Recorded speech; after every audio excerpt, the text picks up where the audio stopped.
karena fitnah nuluwi bahaya terhadap lalaki tibatan awewe. Di akhir zaman agama manggis jelas bakal campur aduk sebab kangjeng dakwah tebeak Yahudi teh lalumpatan, Nasrani lalumpatan, tina nu lalumpatan etala berkembang biak ulah kaget negara mana nu Yahudian jeung negara mana nu Nasranian moal aya jidah liat Nasrani jeung Yahudi ambalaya. Urang lamun ningali di Baghdad eta salib ambalaya, di Iran salib loba, Yordania salib, Mesir gereja aya. Teu aneh taman nu sekarang itu tinggal pabisa-bisa bae urang negerkeun agama jadidu imanakum bila ilaha illallah. Justru cakang jeung Nabi lain eta nu paling dikhawatirkeun jeung paling bahaya mah ye kuring teu ninggalkeun fitnah nu leuwih bahaya terhadap lalaki ieu tibatan awewe nu paling bahaya-bahayana fitnah mah awewe. Teu saeutik jelema anu boga pasantren ajur ku sebab awewe. Tadi namanya di kiai-kiai tapi horenganan aya hiji awe nu dipake karesep kunyana mimiti nama titah mencetannya bil barokah. Sial tak kiai bisaan bae bil barokah. Sallallahu alaihi Muhammad sallallahu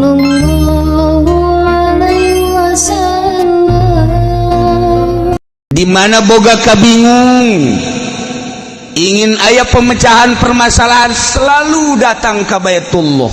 Percayanya nage muranteng di kolambu Baitullah bari memohon eta selalu Baitullah teh samarukna henteu dipercayai ku para kafirin percaya. Samarukna Baitullah teh diagung-agung ngan keagungan Baitullah teh ya kunyala keagunganana ditendenan arca-arca jeung patung-patung. Etalah orang-orang kafir, orang-orang musyrik. Tapi tetap jalan muranteng ka Baitullah ngomonglah Allahumma sarua. Allahumma ka Allah sarua percaya enggak lagi. Agama Yahudi ka Allah, Nasrani ka Allah.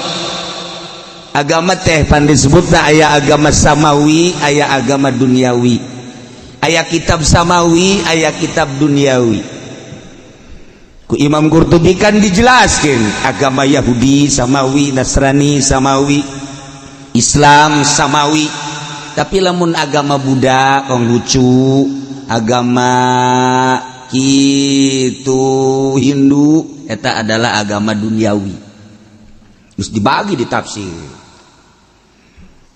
Ta'il Abu Jahal nyahun bahwa rombongan mukminin di deuleu bilangan-anangan saeutik kemudian teu aya persiapan perang nu araya di dinya henteu terlatih sementara Abu Jahal di dieu 1000 anu jelas terlatih pohara persiapan perang luar biasa rarasaannya lah pokoknya kajen kukumaha ge menang aing. Abu Jahal jeung para pendukung-pendukungna keluarnya menghadap Baitullah bari nyekelan kolambu Baitullah ngomongnya ngadoa ka Allah Allahumma ansur alal junudain wahdal fiatain wa akramal hizbain wa da'un bima zikira selalu nyana ngadoa eta biartieunana ya Allah muga Gusti nulungan kanu pangluhur-luhurna di antara dua tentara sedengkeun nu pangluhurna nyana Gusti pangnulungankeun nomor kadua pangnuduh-nuduh kenana di antara dua golongan terhadap bangsa jeung umat nyana merasaan nyana. Nomor katilu Gusti pangnulungankeun akramal hizbain nu pangmulia-mulyana di antara dua golongan nyana memohon jang nyana geus di atas kertas cak nyana menang aing perang. Kos kitu Abu Jahal. Berangkatlah Abu Jahal. Setelah berangkat Abu Jahal neuleuh kaum muslimin mukminin ngan saeutika geus bakal dilalap jas. Tetapi ternyata horenganan di luar konstatir, di luar dugaan. Sebab mukminin mah dibantu ku malaikat tarurun di langit. Pertama 1000, kedua 1000, tilu 1000 deui, ribuan malaikat. Bahkan kejadian perang Badar mah pedang kakarak dihulus doang musuh geus pae. Tinjuan teu datang ge itu ngaguling bae. Eta perang Badar bagus kitu eta. Panah dilepas set eta panah sakumaha aya mesinan neangan beheung. Kurang perang kos kitu mah resep kurang daek pandai itu daek kurang. Masya Allah eta perang. Jadi kabeh mukminin teh kaget ieu perang kiamat cecenanya. Ieu perang aya tenaga anyar bahkan kadeuleu malaikat-malaikat tatur di samping kadeuleu aya suara-suara anu henteu dikenal teu wau.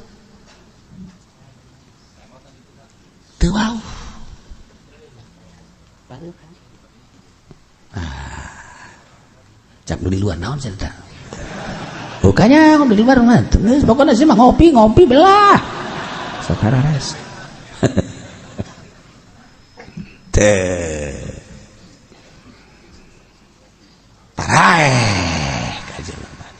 Masya Allah. Termasuk Abu Jahal sakumaha nu kamari geus dicaritakeun. Ieu ayat diturunkeun teh untuk menggedor hati-hati para kafir. Digedor ku Gusti Allah dengan tujuan tahakum. Coba gedoran ieu teh coba kagedor apa henteu. Dimemeleh ku Gusti Allah. Diisin-isin. Maksudna jangan gedor hati kagedor apa henteu si para kafirin. Nah, iya ayat untuk menggedor hati para kafirin. Di samping tahakum ngahinakeun ka para kafirin. Setelah sing galoler 70 tokoh kafir ngagoler waktu perang Badar. Naon. Aju deui mukminin model di perang Badar. Eta sakitu pedang datang ge kadanya jeker teu naon. Atuh nyana teu kudu nangkis. Cek mukminin hayo datangkeun eta tah beungeut aing tah cenah. Hayo. Eta dikitu-kitu ge dikitu teh. Eta perang Badar model. Masya Allah. Ka model batak sejarah mencatat perang Badar anu luar biasa. 28 Kangjeng Nabi perang anu langsung jeung Kangjeng Nabina disebut Ghazwah. Lamun perang tanpa Kangjeng Nabi disebut Sariyah. Selama hidup Kangjeng Nabi di Madinah 28 kali tandang Kangjeng Nabi perang. Urang can sakali-kali aja. Kakarak demo ke kamari ke Jakarta anu dimaksud lain naon burasna doang. Bari ge biasa ya keneh. Tadi kan urang cari orang perang. Bapak urang mah baheula ngalawan Inggris, ngalawan Belanda. Maot kena murtil, maot ditembak, maot dan lain-lain sebagainya. Jadi syahid bapak urang mah baheula. Memperjuangkan bangsa jeung negara supaya anak incu teh merdeka. Alhamdulillah merdeka urang. Ngan ngaranna doang merdeka. Ternyata ya di kungkungan negara-negara lain. Iraha deuk merdeka nu aslina. Hanya orang-orang ahli tasawuf anu bisa merdeka zahiran wa batin. Zahir geus dimerdekakeun melalui tangan Bung Karno, Bung Hatta. secara batin merdeka patula patali jeung dunia jeung makhluk hiji bae ka Allah merdeka zahir jeung batin ngan ngomong doang urang mah tasawuf bae giliran ngariung teu diberkatan marah asa tasawuf kos kitu merdeka ke lawan kurang-kurang inilah keistimewaan perang Badar dengan perang Islam luhur al-islamu ya'lu wa la yu'lal sebab di deuleu kawawanenan Islam melalui perang mun teu diperangkeun teu ka deuleu saha anu gagahna saha anu berani saha anu cowong sungutna saha anu bener-bener teu teurak saha anu bener-bener siap ngahareupan lamun teu diperangkeun teu nyaho. Namun urang nyaritakeun tentang politik lah Jakarta teh yaho urusan politik tapi urusan gagah urang mengakui Habib Rizik gagah urusan politiknya sabodo tah mah urusan teu yaho urang NU kos kitu FPI kos kitu HTI kos kitu Kurun kos kitu Allah alam urang mah teu nyaho urang lembur urang mah urang lembur tapi urang mah neuleuh nu gagahna we NU melempem ieu mah cak mata urang Habib Rizik gagah mun teu didemokeun teu kanyahoan gagahna Habib Rizik. Mudah-mudahan dipanjangkan umur Habib Rizik diberi kegagahan anu luar biasa jiat sakitu mah cek urang gagah jasa aya 5 bae eur ieu Indonesia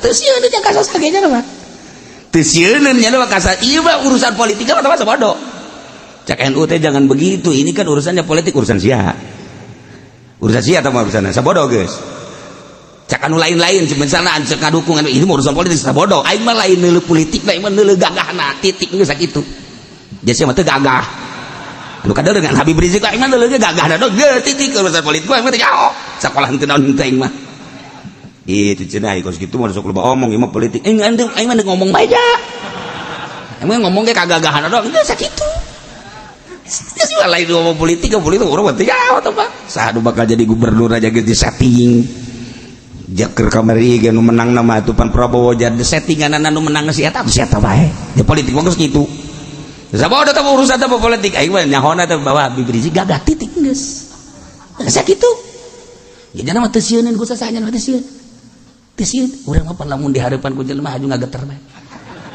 aya pada dia ge nu ngaku jago pencak ku kadal doang ngaguling ku kadal kadal ngaguling ai watak kayu teu percaya jasa Masya Allah iyalah gedoran ti Gusti Allah sebagai tahakum terhadap kafirin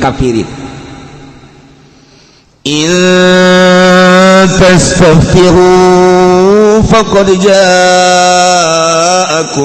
fath wallahu a'lamu bimuradih lamun aranjeun wahai para kufar minta keputusan hukum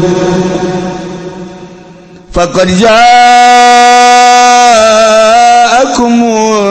fath jelas jata bakal datang ke aranjeun kabeh putusan hukum ketika Abu Jahal ngadoa ka Gusti Allah ngadoanya lagi biasa Yahudi pada datang Allahumma ayyuna kana aqtalir rahmi wa atana bima la narifu fahinahul gudat doa Abu Jahal talar ku sia ya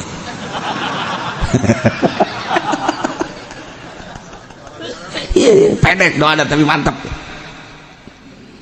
Allahumma ya Allah ayyuna kana aqtalir rahmi saha di antara urang di antara kami nu megatkeun kana rahmi jeung saha anu datang ka urang bimala narifu kalawan mawa nu teu dikajahokeun ku kami kabehan jelema anu megatkeun rahmi jelema anu ngalaksanakeun teu kajahoan menurut adat kami Gusti bahinnahul godat rusak ku Gusti ke di medan laga nyana ngadoa ka Allah lantaran geus pede jasa bakal menang hiji nyana pede bahwa nyana adalah kekentong masyarakat nyawa sia kekentong pemimpin masyarakat pemimpin umat nyana kekentongna nyana pemimpinna nyana lah anu sok jambung-jambungkeun rami rarasaan nyana dengan munculnya Muhammad pecah belah, dianggap Muhammad pemecah belah. Dengan ayana Muhammad anak tuau kakolot lantaran beda agama, iyalah Muhammad pemecah belah. Dulur adi jeung kakak tuau iyalah pemecah belah. Tetangga jeung tetangga tuau iyalah Muhammad pemecah belah. Negara Mekah Jazirah Arab Nusir sakitu halimpuna dengan kedatangan Muhammad bawa agama anyar jadi pecah belah, dianggap Muhammad sebagai pemecah belah. Percis kos kejadian kuari, percis kos kejadian kuari. Jelema anu ngabela agama dianggap ku si eta pemecah belah. Goblok meureun. Ieu mah tak asa perang Badar, mata dijadikeun bae Badar 1, Badar 2. Ki jerejak untuk itu aing mah kitu bae lah. Badar 1, Badar 2. Jelema anu ngagugulukeun Al-Qur'an dianggap pemecah agama. Jelema anu ngaluhurkeun Al-Qur'an dianggap itu tidak mempersatu negara jeung bangsa. Quran eta kan geus dijamin dengan Quran jelema bakal ngahiji. Dengan Al-Quran jelema bakal gagah, dengan Al-Quran agama bakal luhur. Percaya orang ke Al-Quran buatan Gusti Allah, ciptaan Gusti Allah, kalamullah, percaya. Tetapi kunaon jelema anu ngaluhur Al-Quran dianggap pemecah belah. Percis kos ieu tah Abu Jahal. Tah deuleu ku sia tah deuleu tah mantak mawa kitab, Ya Allah. Cek nu teu mau kita baring isina teh sia deui. Ngaji teu mau kitab, HP bae dibawa. Memang belon kabeh ge. Ieu tah. Talar ku sia ieu doana ieu. Doa Abu Jahal.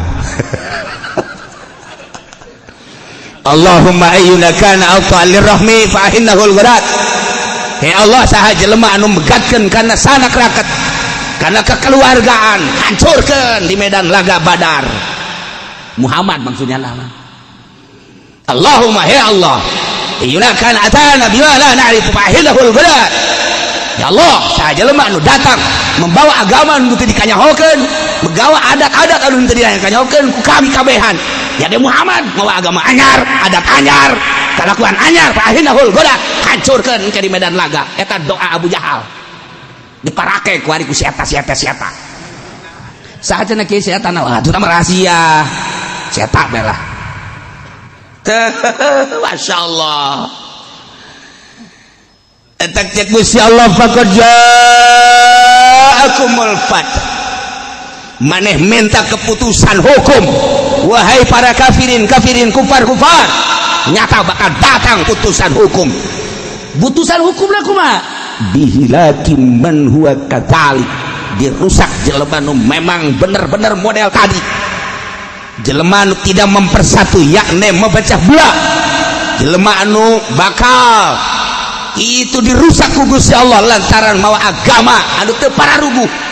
Agama teu pararuguh teh Yahudi, agama nu teu pararuguh teh Nasrani. Kanjeng Nabi turun ke alam dunia diutus kita bawa agama teh agama anu penyelamat, pemersatu bangsa, agama anu lurus menuju surga Allah, nu lurus di pengkol-pengkol, nu bener di salah-salah. Ku hari di negara orang-orang lamun bener-bener nyaritakeun agama nu bener moal kebal, urang dipencit. Urang lamun ngaluhur-luhur agama, urang di negara urang di luar forum majelis taklim, nyaan urang gerak melalui partai jeung melalui organisasi. Wow, tinggal sebuah nama, innalillahi Haji Pendi telah wafat. Dan tidak ada mayatnya di laut, tidak ada di gunung, tidak ada, hangus beak mual kuat itu. Tah ieu cerita Badar ieu mah kos itulah. Mantap cek Gusti Allah faqad ja'akum fath, bakal datang pemutusan hukum jika dirusak maneh cek Gusti Allah. Kenyataanna bener dirusak. Masya Allah.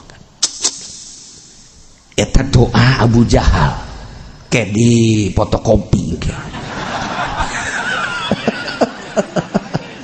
Jangan diwiridkeun ku urang. Na'udzubillah min dzalik. Bahkan Nabor bin Haris mah ngadoana leuwih dahsyat tibatan eta. Di hareupeun Baitullah bari nyekelan muranteng karena Baitullah nyekelan nyana bari kikieuan di Baitullah ngadoana pohara jasa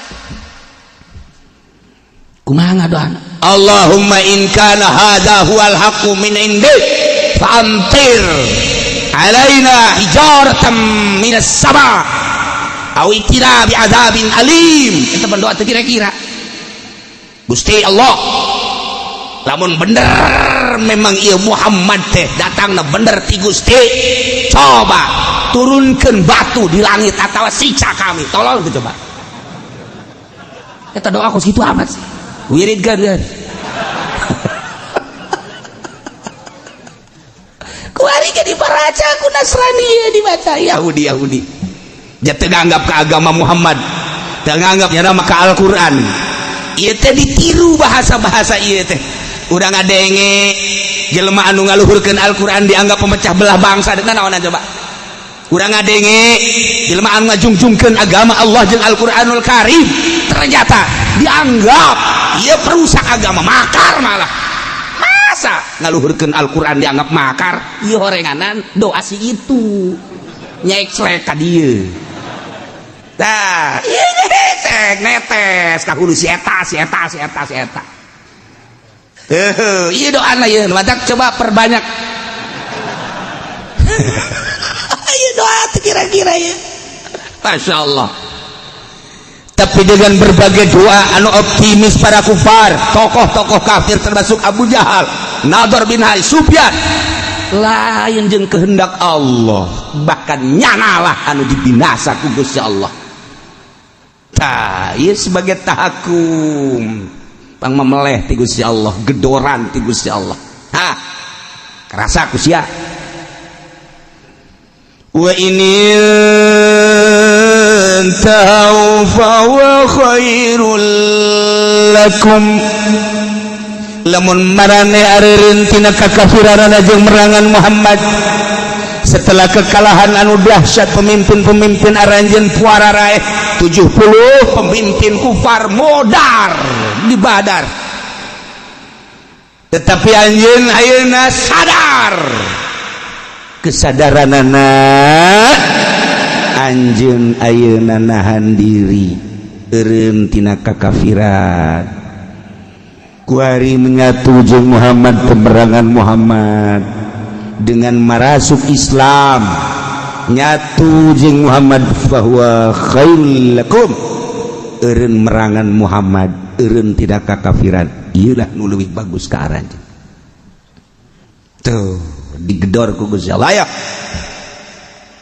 kerasa tetapi awas wa in ta'udu lamun maneh baralik deui likitalin nabi untuk pemerangan nabi naud awas cek Gusti Allah kaulah bakal ngabalikeun deui bantuan-bantuan kaulah melalui malaikat Muhammad bakal diunggulkan jeung dimenangkan maneh nu bakal areleh tantangan hayo deuk kumaha coba da karasuk Islam eureun merangan apa gadeuk merangan Muhammad deui ajur maneh ge cenah kami mah lobaan walan tughniya ankum fi'atukum syai' sama sekali moal bisa nahan golongan-golongan anjeun sakitu lobana bala tentara prajurit-prajurit angkatan darat laut udara nu sakitu lobana moal bisa nahan nolak sama sekali dengan kedahsyatan maneh kehebatan maneh dengan kalbaan maneh kami mah bakal nurunkeun pitulung ti langit cak Gusti Allah walaupun tanpa eta aing mampu aing kawasa tetapi ku aing deuk diturunkeun malaikat-malaikat bakal nyocoan hulu sia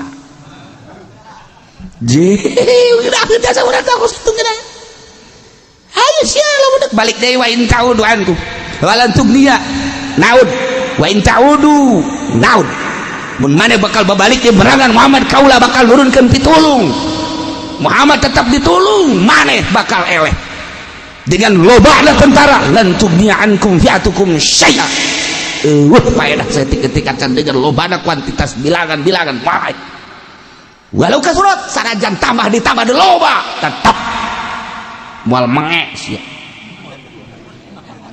bahasa menge eta Bahwa innallaha ma'al mu'minin. Saenyana Gusti Allah mah babarengan jeung jelema nu marumin. Urang teh selalu ka mana bae ge dibarengan ku Gusti Allah sadar atawa teu sadar. Justru ieu nu hese ge nyadarkeun diri bahwa urang selalu dibarengan ku Gusti Allah eta nu hese ge. Urang ngaji mimiti ngaji fikih kemudian haju ke beladieuna urang ngaji usul fikih supaya mantep can kapanggih kesadaran teh bahwa urang selalu dibarengan ku Gusti Allah. Ai ngomong mah bisa tapi ngarasakeun sehingga sadar bahwa Allah teh bareng jeung urang, kehadiran Allah teh terasa di diri urang. Ieu lan hese ketika ke urang diaji ilmu-ilmu tasawuf Ipayatul Azkiyah ada Bidayatul Hidayah na Minhajul Abidin iya hikam diaji tinggal diaji di surah tinggal di surah lamun teu dilaksanakeun tetep moal aya ngerenyet saya tiga-tiga aja. Ieu bahasa wa innallaha ma'al mu'minin. Saknyana Gusti Allah selalu bareng jeung para mukminin. Allah geus ngajelaskeun bareng jeung urang-urang mukmin ye tetapi karasana encan aya. Urang teh teu asa dibarengan ku Gusti Allah. Ciri teu asa dibarengan ku Gusti Allah teu percaya urang lamun teu dagang asana teu dahar. Berarti kan urang teu percaya ka Allah bahwa Allah ngabarengan urang padahal mah sugih. Ai Allah urang percaya ka Gusti Allah, Allah Maha sugih teu kudu dagang. Aya teh cenah dahar kumaha? Tah ieu. Eta lah pinarakaeun teh eta. Kok malah mun waduh cenah urang mah bisa dahar ge pan ieu ku sebab naon kitu ngaranna digawe beuh mun teu digawe mah teu dahar geus kudu baca 2 kali syahadat. Geus ya deuk dahar kumaha teh sia mah teu boga ijazah mantak sarakola sia ku ijazah mah ngeunaheun dahar babari digawe babari teu boga ijazah mah sia geus sararese kajen ku kumaha ge moal bisa dahar sia baca 2 kali syahadat sia. Sia ada. Ji sia ada urang lalagaan hirup taha. Make syariat heula sanggeusna syariat supaya karasa kehadiran Gusti Allah ma'iyah Gusti Allah babarengan Gusti Allah jeung urang kanyahoan teu kieu cenah jelema lamun boga rasa bahwa nyana dibarengan ku Allah kanyahoan ubasi nganyaho keudana babari lamun keur lempang aya awewe nyana berpaling eta berarti asa dibarengan ku Allah izin ka Allah pan urang mah lain lain orang susuna beda jeung nu di imah haju bae kulitna keur rada lain deui cek eta teh herang barang ditanya jak orang Brebes tapi pun putih biasanya orang Brebes mah tukang endog harideung ieu aja putih terus bae ngahayal poho lang eta berarti teu bareng jeung Allah bareng jeung nafsu kok malah mun mangih nu ngongkok ada setik deui tolol teh coba malah ngadoa ka Gusti coba setik angkat adlon eta kos gitu. Nah eta lah jauh jeung Allah hayang nyaho bahwa jelema deukeut jeung Allah ketika manggil larangan berpaling ketika nyana keur kidib nyana eureun ketika aya batur gibah keur ngomong keur batur nyana selalu eureun eta izin ka Gusti Allah selalu bareng jeung Gusti Allah larangan Gusti Allah selalu diperhatikan di jauhan tak eta ngarasa bareng jeung Allah tinggal kitu bae eta mah geus lamun masih kene jelalatan keranjang matana wow jauh komo masih kene weaan tamak rombongan jurig sama kos kitu haji tinggal haji jurig sama kos jurig sama kos arese hayang bareng jeung Allah teh Allah lah ngajelaskeun wa innallaha ma'al mu'minin saknya make inna huruf taukid cek ngaji amil komo di alfiah berarti ulah cangcaya deui ulah mangmang deui yakinkeun sayakin seluruhnya Gusti Allah selalu bareng jeung para mukminin tapi teu karasa teu asa dibarengan ku Gusti Allah nu mantak teu karasa dibarengan ku Gusti Allah lantaran urang nancan pernah ngawauhan Gusti Allah atuh lamun jelema teu wau bakal teu cinta, lamun teu cinta atuh bakal moal mantep. Timbulnya cinta itu adalah dari mata turun ke hati. Di mata turun ke hati. Kayaokeun laku urang Gusti Allah teh sifat nu wajib di Gusti Allah, nu mustahil di Gusti Allah, nu jaiz di Gusti Allah. Waukeun melalui sifat-sifat tersebut. Kabeladieuna urang waukeun Gusti Allah secara khusus. Gusti Allah teh hiji dina zat teh hiji dina asmana hiji dina sifat teh hiji dina afalna. Setelah kurang dikanyaokeun beuki wau urang ka Gusti Allah ke waukeun heula ka diri urang waukeun ka diri urang mah horenganan makhluk aya makhluk mah horeng aya khaliq anu nyieunna Allah. Wau tak ka urang khaliq horeng aya khaliq urang makhluk horeng aya khaliq. Urang nyaho ka diri urang bahwa diri urang mah dhaif horenganan nyaho tak ka Allah anu maha kawasa. Nyaho ka diri urang horeng ku diri urang mah sapira urang aya awalna jeung aya akhirna nyaho bahwa Allah mala awwala lahu wala akhirah. Man arafa nafsah arafa rabbah. Kajahokeun heula melalui pengetahuan diri bakal nyaho engke ka Gusti Allah. Tuluy ku urang teh diteruskeun melalui tafakur, melalui zikir, melalui riyadhah, melalui mujahadah, melalui muhasabah sesuai jeung aturan-aturanana. Terus ku urang teh spesifikna diperhatikeun menuju ka Gusti Allah. Penting batur kerek urang mentang mata benta dalam rangka ngawauhan ka Gusti Allah. Cili-cili anu sok dipake ngadengekeun nutup para rugu kurang dengekeun pake ngadengekeun kalam-kalam Allah. Mata nu biasa pake dedelean sesuai jeung karesep mata kurang dipake le khusus kana maha kawasaan Gusti Allah. Tidinya kurang terus ditadarukeun ditakarrubkeun ka Gusti Allah, diurus kurang lelembutan nu aya di awak kurang sesuai jeung aturan-aturanana. Di awak kurang aya latifatul qalbi, latifatul ruh, latifatul sir, latifatul khafi, latifatul akhfa, latifatul nafsi, latifatul qalb. Tidinya kurang diurus sesuai jeung aturan-aturanana leng-lengan ke urang teu pati ngurusan awak. Kuari mah ngurusan teh ngurusan batin, ngurusan roh. Terus kurang ditafakuran, dizikiran, ditafakuran dengan sababaraha tahun tujuan urang eueuh deui wal ti ka Gusti Allah. La ilaha illallah anu dimaksud wal ti Gusti Allah. Engke ge Gusti Allah wa huwal muti, Allah nu mere ngagenyai hate urang eueuh dunyaan, eueuh makhlukan, eueuh nafsuan, eueuh setan. Hiji be di jero qalbu teh Allah. Teu aya muatan naon. Lamun urang geus aya Allah anu ungkul di jero hate teh teueuh dunyaan, eueuh makhlukan, eueuh sagala bakal karasa kehadiran Gusti Allah, babarengan Gusti Allah anu tadi dicaritakeun wa innallaha ma'al mu'minin. Sanyana Gusti Allah teh selalu bareng jeung para mukminin. Ieu bahasa teh kuari mah lain sakadar bahasa tapi karasa dibarengan ku Gusti Allah teh aya nu ngaping. Lamun kuari urang salat teh salat syariat asa urang nu salat teh lantaran Allah na teu karasa bareng. Geus urang make usolli make sejak kaula adeun ku kumaha ge kitu bae salat teh capek. Usolli fardhu zuhri arba'a rakaat mustaqbil ka sejak kaula salat zuhur 4 rakaat.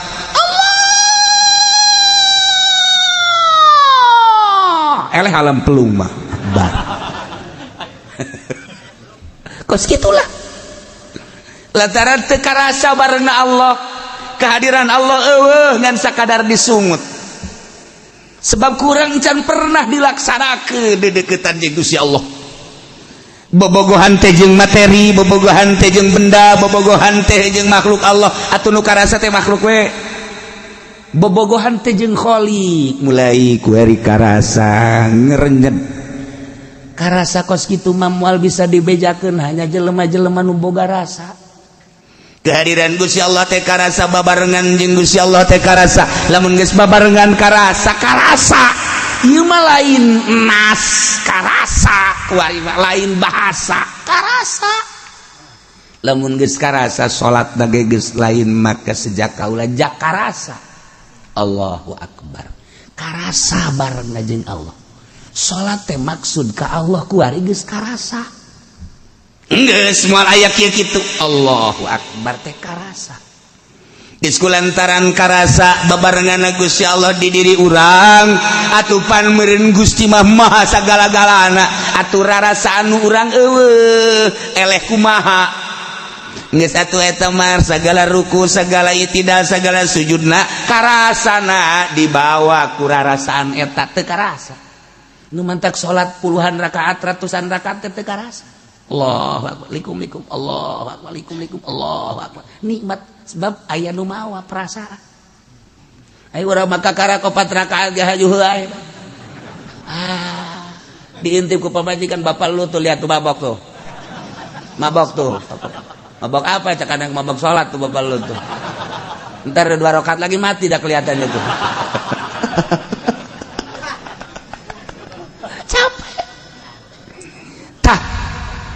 maksudnya dibejakan gitu teh urang geus datang ka mana lamun nyaritakeun batur indah amat salat puluhan rakaat teu karasa lantaran lain nyana rarasaanna bareng jeung Allah atuh bareng jeung nu boga maha geus moal cangcaya ai urang capek urang mah dipaksakeun ge capek asa capek ngan capek-capek ge terus bae terus daripada aing mah salat capek eureun lah cek nya capek salat aing mah ngadaguan Allah bae geus ka aing coba mawaan tah henteu tuh moal usaha henteu hayang kos kitu tungtuna mah mikung engke ngomongna genjang naon salat geus kos kitu sasolatan mah kos kitu tuh salat wasi mah wali sia salat henteu wa iddallaha ma'al mu'minin saenyana Allah babarengan jeung para mukminin ketika Allah babarengan jeung mukmin eueuh kasieun saha nu dihareupan eueuh kasieun japaya ge bareng jeung Allah dihareupan ku urang polisi sapira polisi sarua jeung ngahareupan kutil cek wali mah naonan sok jeung saha deui Tito lawan Tito saha deui leuwih ti Tito saha saluhureun Tito saluhureun ti Jokowi mah presiden sia mah aing bodoh dibawa bodoh ku sia oh kita sadeu eueuh kasieun eueuh tah contohna eta Habib Rizik eueuh kasieun jajar bae aja teh sabilillah geus dikorban diwakafkeun awak jeung Allah guys pokona beres guys urang mah wakaf tanah ge dicokot deui boro-boro nyawa ieu mah keur carita gagahna henteu nyaritakeun leumpangna politik teu nyaho ieu keur carita gagahna di negara urang aya nu gagah geus setitik sakitu aya keneh nu sejen gegara ragah can mararuncul atuh aya nu kuari tararapa keneh di Gunung Karang emang teu gagah ujianana ditunjuk doang kunyana kaluar seuneu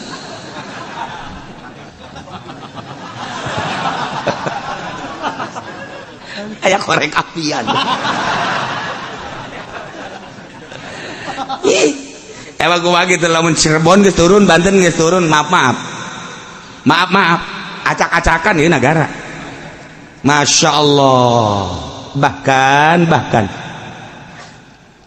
gedena Banten teh dicekel ku para wali Allah tenar dengan Kesultanan Banten cuman inggisna kieu nu kukula geus dicaritakeun aya angin aya cai di Banten teh aya pasir batu berarti ieulah alat-alat jang perang nu nundukeunana hanya wali-wali Allah kuari kieu lamun aya keneh nu tapa di Gunung Karang jeung di Gunung Polosari ieu nagara sa Indonesia aman khususna Pulau Jawa Pulau Jawa aman tetapi lamun geus eueuh nu tapat di Gunung Karang jeung di Gunung Pulosari 2 hiji cai engke disaatkeun sama sakali eueuh cai atawa dibanjirkeun para raih mana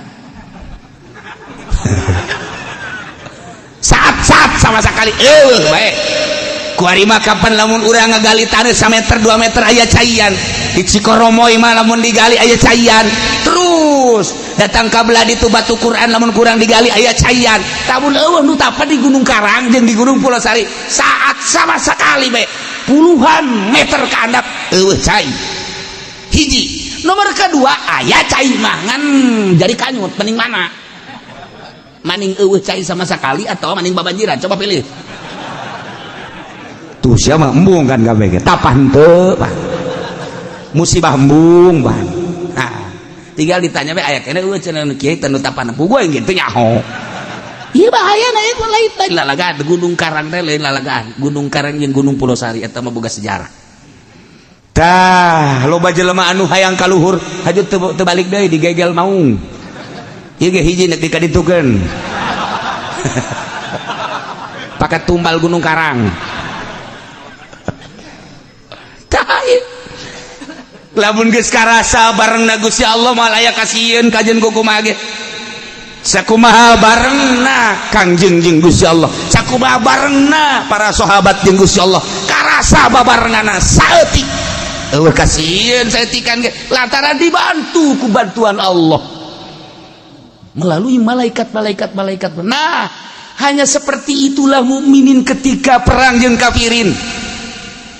Teu pernah seimbang perang mukminin jeung kafirin teh dina kuantitas jeung dina kamutahiran alat perang teu pernah seimbang.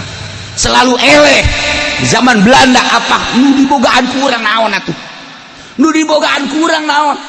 Ti ditu mah murtil geus aya, teh baja geus aya. Dereded aya dereded. Bedil mah nu hiji dong der hiji asupan deui deredet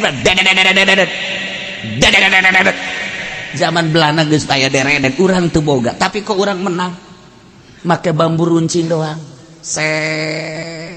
kemudian aya hartina bambu runcing teh teu dibagus-bagus kemudian congona dipapas baca walau anna qur'anan suyirat bil jibal au qutiat bil balik teruskeun ku aing tiupkeun pak sarua jeung tadi nah neangan beung cek tes eta zaman Belanda kos kitu tuh kumaha teh aneh Belanda lewat nah hanya aya mah encek mah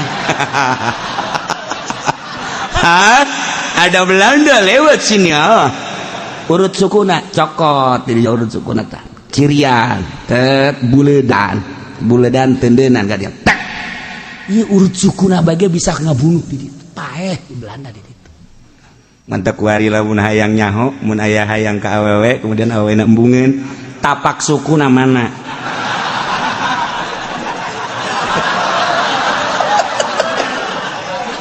tapak sukuna tah ieu tapak sukuna nah mulai garis telah di bismillahirrahmanirrahim 9 kali ulah napas set ini garis di 9 kali ulah napas set tapak jalakan berarti kan nah tendenan di tengahna a'udzubillahi minasyaitonirrajim bismillahirrahmanirrahim idz qala yusuf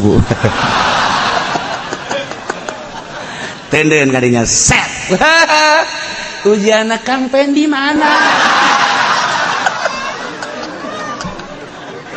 eta bisa kos kitu ilmu Allah masyaallah karim ye ulah lalawara loba jelema aja terus gendong we dirinya teu balik-balik eta ieu qala main tah iyalah kemaha agungan Al-Qur'anul kalamullah al-muta'abbadu bitilawati al-mujiz ngapeskeun jelema-jelema nu nakal Quran mentek nyalahgunakeun tafsir-tafsir Al-Qur'an. Apakah eta politik? Apakah eta memang hanya batu loncatan? Apakah eta memang ingin keren? Apakah cari nama? Apakah cari dunia dan lain sebagainya? Tunggu tanggal main. Al-Quran lain main-main. Al-Mu'jiz ngapeskeun jelema anu nakal terhadap Al-Quranul Karim. Jelema kafir ku Quran adur ujianana asal digunakeun ku urang nu bener. Komo nu ngarti kana Al-Quranul Karim kemudian nyana seolah-olah nang tangan teh kudu ku urang pasrahkeun ka Gusti. Ya Allah ya Rabbi Gusti jelema eta teh ternyata horenganan teu akur jeung aturan Gusti. Abdi deuk gelut teu wani lantaran jelema gagah. Abdi mah lemah nyanggakeun ieu Quran nu Gusti disalahgunakeun ku Gusti. Abdi hayang deuleu memeh paeh coba hayang nyaho daledeng turunkeun. Ji bagua al mujiz serahkeun ka Gusti Allah. Serahkeun ka Gusti. Galeukeun. Ku percaya na urang ka Al-Qur'anul Karim moal jadi jelema. Boro-boro eta kiai anu ngadukung kana Golkar ajur kamari keur zaman Soeharto. Ajur inting-intingan. Sakali deui ajur inting-intingan. Sakali deui siata nu neruskeun. Aing mah toser doang. Ieu mah contoh lain berarti ulah lain asal bener niatna. Ieu mah contoh abe urang mantap ka Quran. Contoh teu kudu dijelaskeun di Jawa Timur, Jawa Tengah, Jawa Barat, di Banten, di Tangerang anu asup ka Golkar ajur teu kudu dibejakeun garana ajur. Eta ka Golkar salah niat meureun manan kitu ka anu teu salah mah. Anu teu salah niat mah, anu teu salah niat mah. Eueuh maksud ji ajur takabur aya di nyana, gede hulu aya di nyana. Teu meunang kapanggih jeung jelema anu bener haju ngomongkeun bae nyana. Acak-acakan pondok tinggal pondok 2 tingkat diganti ku ayam jago, ayam potong, ayam ternak. Teka rasakan kunya. Ini salah satu contoh lain naon supaya orang yakin ke Al-Quran sih ade. Komo nyalah gunakan. Ih, kula mah meringkak bulu sih ade. Cenah ieu urusan politik, leg-leg sia politik. Itu ya politik aja. Nyahona Quran salah ngagunakeun jeung salah tafsiran titik geus beres. Urusan sia politik urusan sia aing engke di narakana sia aing sorga. Oke, pancen babagi aing meureun babagi bae. Ku kayakinan aing mah. Ya aing cenah yakin los leg-leg sia kayakinan. Beres.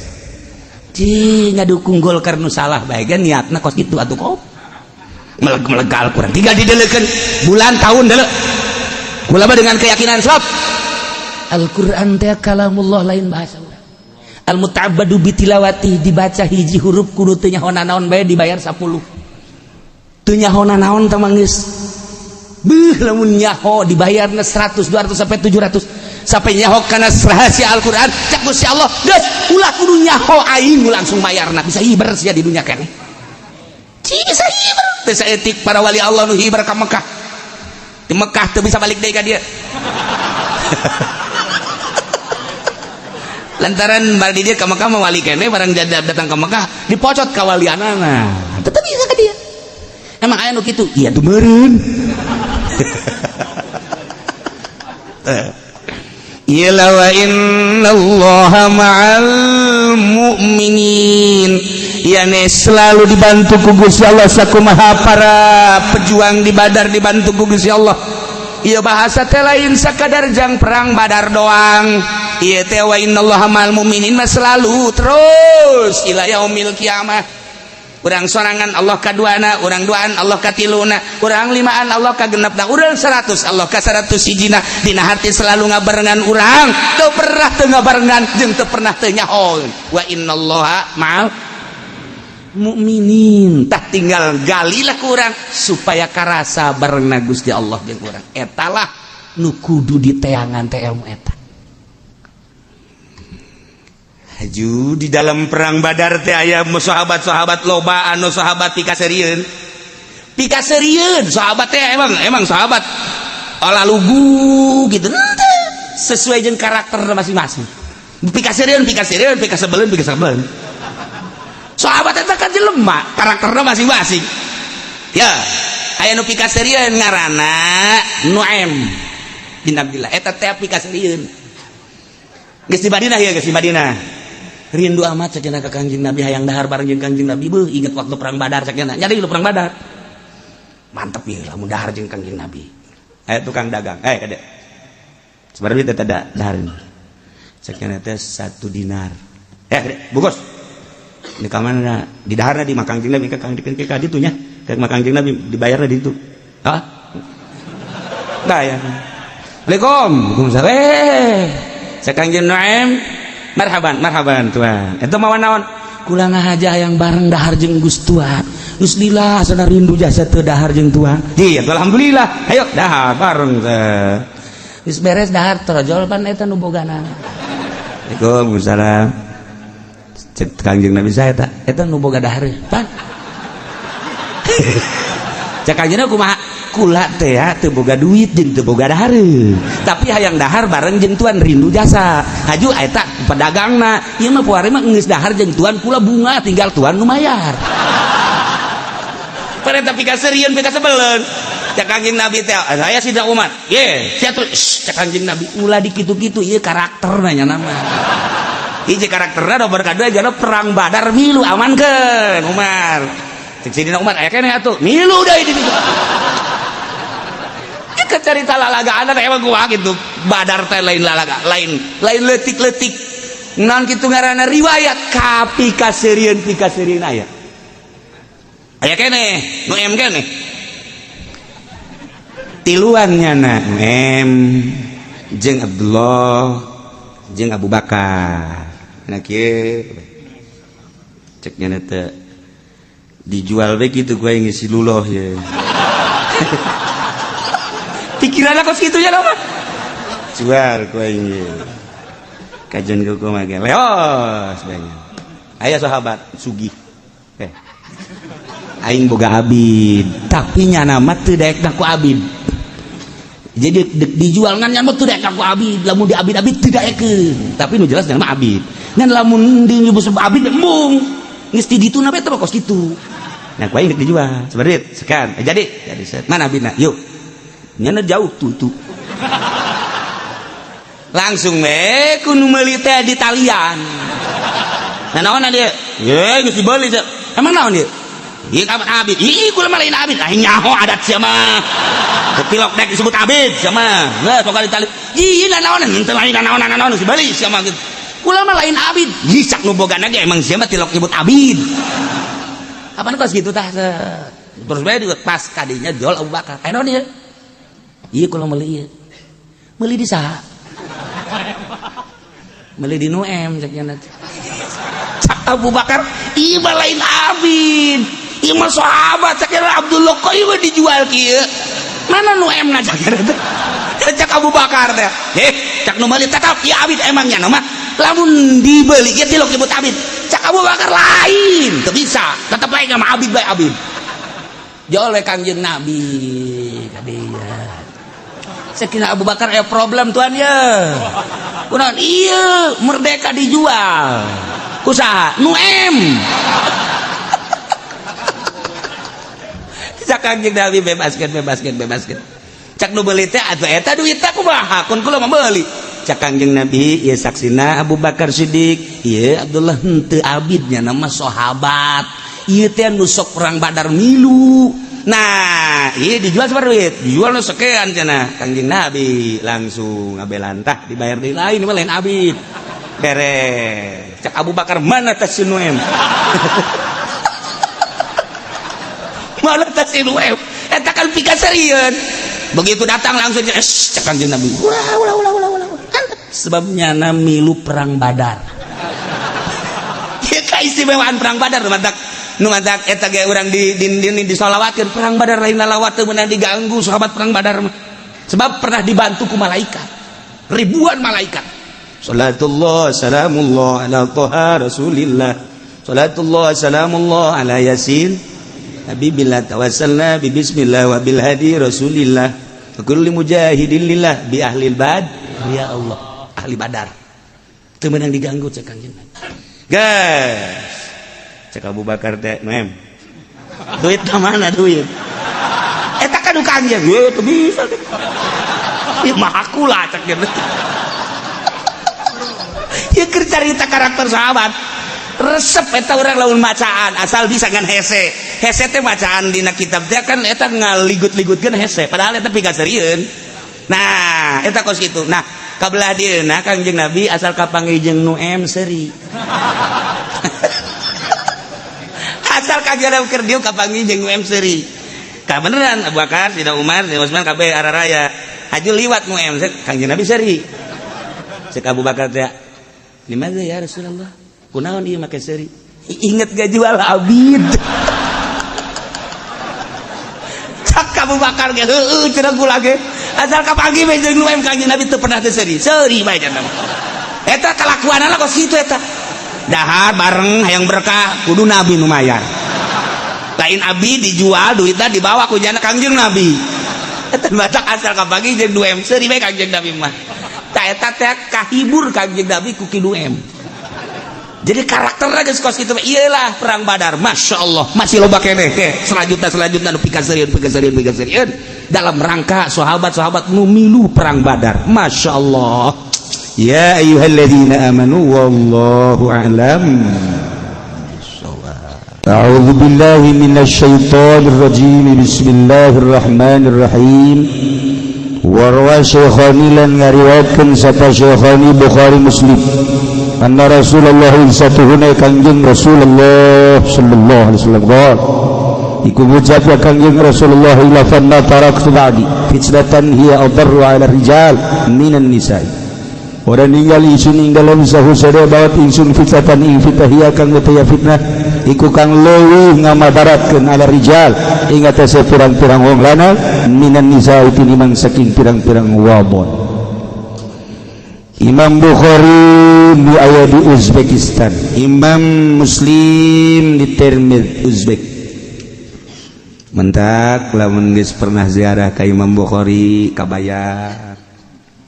Masya Allah istimewa na Imam Bukhari. Imam Bukhari pernah nyarioskeun kieu sanyana Kangjeng Rasulullah sallallahu alaihi wasallam kantos nyarios saur Kangjeng ma taraktu ba'di fitnatan hiya adarru 'ala rijal minan nisa teu ninggalkeun kaula sabada mawat kaula kana fitnah nu leuwih bahaya terhadap lalaki tibatan awewe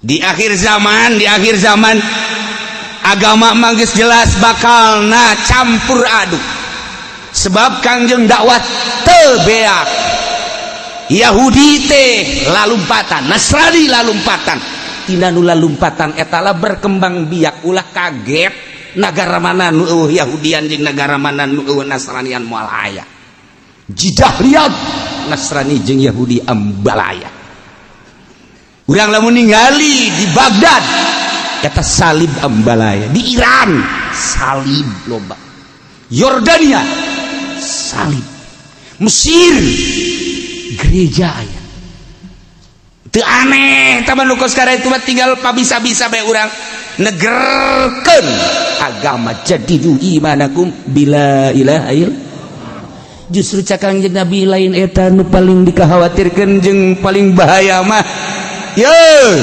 kuring teu ninggalkeun fitnah nu leuwih bahaya terhadap lalaki ieu tibatan awewe nu bahaya-bahayana fitnah mah awewe teu saeutik jelema anu boga pasantren ajur ku sebab awewe tadi namanya di kiai-kiai tapi horenganan aya hiji awe nu dipake karesep kunyana mimiti nama titah mencetannya bil barokah sial tak kiai bisaan bae bil barokah coba cenah mencetan rada kaluhur berkahna abeh rada gede masyaallah aju titah mencetan calanana supaya dibuka abeh kadeuleu berkahna tolong teh coba menang 2 bulan reuneuh tah hasil barokah ambalaya kiai nu model kos kitu naudzubillah min zalik naudzubillah min zalik wa min zalik ai kawin mah masalah jadi titah tsunami na bermasalah ribut na bermasalah kawin mah teu bermasalah nu mantak urang lamun nyandung kudu gagah gagah jandung eueuh babacaan anu kudu naklukkeun awe iwal ti gagah asal awe komat memenya na calangak di lamun teu boga karakter jawara ulah nyandung di nyandung mah kudu boga karakter gagah jawara mantap jelema nu nyandung gagah nu teu nyandung mah teu gagah nu gagah teh nu nyandung berarti kan boho bisa pohara ngan haju kabla dituna teu nyaho balik nu nyandung mah imah nang nyeun nyana tapi nyana deuk asup asa-asa geus dikunci kuno kolot haju ngagoler di dapur imah ratusan juta nang nyeun nyana nang iri kutik nyana heuh capek tapi nyana deuk balik sieun besi dikokoprakan eta nu nyandung tungtung na ngagoler di pos kamling ente cenah kiai teh mah dongeng doang teu aing mah dongeng geus sia teh nyandung tah salah ya kita panggede nama negara urang teh ieu teh lain lalagaan anu bahaya teh awewe asal tadina mah kapan manehanana lugu jasa barang jadi DPR Masya Allah horenganan beuh sekretarisna nya sarareungit deui nya uulutudan komo lamun geus jadi bupati kunjungan gubernur kunjungan komo presiden mah nu mantak Gustur nganyeun karikatur cek Gustur teh kunjungan ke sebuah negara tapi Gustur mah teu pernah sare di kasur sarena teh di juru bungan di kasur kunjungan ke Medan geus disiapkeun pelayan-pelayana jeung anu bakal mendampingi Gus Dur. Begitu masuk kamar Gus Dur mah tidak pernah tidur di atas ranjang di atas kasur, tetap Gus Dur mah tidurnya di pojok. Eta kan kurang teu kaharti. Kunjungan dalam negeri kemana bae Gus Dur selalu tidur di pojok. Kunjungan ke luar negeri kasur Gus Dur mah tidur di pojok. Teu kaharti kan sebab teu meunang ngabukakeun aib negara. Begitu ditaliti aya naon sih horenganan geus ngajopak di luhur eta. Geus ngajopak di luhur eta. Dek dipake dek teu dipake geus dibayar sama ku negara. Mantan Gus Dur teu pernah tidur saya selalu di pojok. Eta bahasa Gus Dur. Orang di luhurna geus aya lain hiji. Ndek sabaraha bae presiden mah geus dipersiapkeun mantap kulit teu betah jadi presiden. Kayang eureun bae lah aju eureun. Presiden koang-koang. Iya kos gitu. Rahasia-rahasia negara urusan kos gitu teu beunang, tapi loba nu ngabocorkeun seperti eta. Mantak jelema barartah ge. Kakarak jadi DPR bae ge. Waduh begeutna tuh tadina Luis Kuari jadi eueuh sinaran. Maksudnya sinar batinna eueuh beak awewe. Tadi nama keur dagang jengkol mah di pasar masih kene salat berjamaah barang kuari dagang jengkol trekan geus teu kaburu berjamaah bareng kuari jadi ekspor impor kuari mah teh nyaho masjid deui tur cicing di mana bae hayang tinggal ceklak lamun urang nyaritakeun soal pengusaha-pengusaha nu aya di urang emang kumaha gitu boro-boro batur urang ge kapan majikan urang eta de bosan atuh komo nyana gagah aya di nyana duit aya di nyana lengkah aya di nyana oh awewe mang kanding loba jasa boro-boro naik mobil Mercy Baby Ben Rolls Lexus cacak-cacak naik mobil Fortuner bae ge nu ngiceupan loba jasa tanya ge Kipu Loli kakarak Fortuner tuh ngiceupan geus loba jasa atuh komo kelas-kelas atas geus emang awewe kuari kumaha kitu masyaallah iyalah encan anu dirumas awewe teh hatina dirumas teh pakai cocolok usaha pakai cocolok politik pakai cocolok aja dicolok awewe lain lalagan haju jadi komoditas perdagangan di negara urang teh aya 29 negara alhamdulillah lengkap dek milih mana urang aya kuat urang dek make urang gede Mesir aya dek make Pakistan aya India aya dek make urang Turki aya di urang dek make Arab aya dek make mana di urang geus komo Cina mah ambal aya teu kudu ti RRC di urang ge tah disewan ambal aya dek make nu mana geus puguh urang Indonesia na masyaallah bule urang Inggris urang Belanda New Zealand urang Amerika ambal aya malah mah nyana sedekah gratis ka urang loba di urang anu geus jadi bahan komoditas 29 negara di Masya Allah kan hayang nu putih jasa hayang nu bule hayang nu beureum datangkan leteng aya tengah aya lamun hayang nyaho mah hotel-hotel di Jakarta teh lamun kelas 1 kelas 2 naon gitu ngaranna 1 2 3 4 5 eta mah masih kene jang dalam negeri lamun geus ti genep 7 8 teh eta mah geus lain deui 9 10 ka ditu na belasan geus lain deui emang kiai ka ditu loba ngomong saya masuk nanyakeun ka ai saya bukan nyaho nah iyalah ucapan Kangjeng Nabi kabahayaan anu luar biasa ngabahayakeunana terhadap lalaki adalah awewe lulus urang tina fitnah awewe lulus mimiti urang masantren kakarak gaji amil jurumiyah kemudian murodna kabladieuna kakarak dek ngelal doang geus aya nu ngiceupan eta narkiblab jatun poho tadina narkiblab jatun aya 5 labjatun mane baca 5 wadah labjatun barang aya nu ngiceupan jadi 7 awewe aju gelisah kakarak gedeg gaji alfiah aju gelisah nu kadedelekeun lain utawi susu aju kieu bae nya merenung sorangan acak-acakan bebeja ka mana mak lah ya mamaning kawin bae mak kanas di tengah jalan awewe eta mau tul ilmi bifadliha paehna ilmu kajepit ku ping-ping 2 galak eta ping-ping 2 nu sakola ajur ku awewe nu masantren ajur ku awewe geus jadi kiai na ge ajur deui bae geus ku awewe masyaallah ai kitu mah dunia alal ajur mah geus alal ajur jasa komo di Indonesia mah geus hahalang atuh bebas pergaulan bebas ieu kakarak taun sakieu ka hareupna wallahu a'lam mudah-mudahan orang kabehan ditangtaingan ku Gusti Allah diraksa ku Gusti Allah dijauhkeun tina mara bahaya jeung fitnah urangna keluarga urang anak incu urang diraksa ku Gusti Allah disalamatkeun ku Gusti Allah sehingga lulus urang dalam rangka ibadah mencari ridha Allah Subhanahu wa taala bi barakati umil Quran al-Fatihah bismillahirrahmanirrahim alhamdulillahirabbil alamin arrahmanir rahim maliki yaumiddin إياك نعبد وإياك نستعين اهدنا الصراط المستقيم صراط الذين أنعمت عليهم غير المغضوب عليهم ولا الضالين